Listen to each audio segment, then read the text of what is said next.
మహాసేన గారు మాట్లాడుతూ over action చేస్తా తెలుగుదేశం పార్టీని ఏదో డిఫ్రేమ్ చేయాలని చూశారు, మమ్మల్ని ఏదో తప్పుగా చిత్రీకరించాలని చూశారు. నేను ఒకప్పుడు పోరాడినోని. ఎవడి కోసం పోరాడినోరా?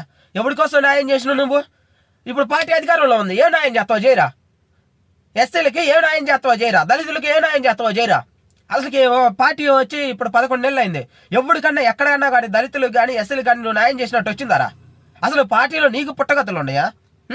పార్టీలో నువ్వు వెళ్ళి నేను డైరెక్టర్గా నాకు ఈ పని కావాలని చేపించుకునేంత ధైర్యం నీకుందా? లేకపోతే నీ పేరు చెప్తే ఏదైనా జరుగుద్దా?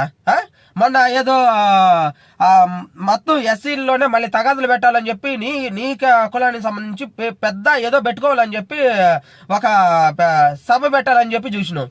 తిప్పి తింగితే 200 మంది వచ్చారు. అది కూడా డబ్బులు ఇస్తే. నువ్వు పెద్ద మాట్లాడుతున్నావు, నువ్వు పెద్ద నాయకుడివి.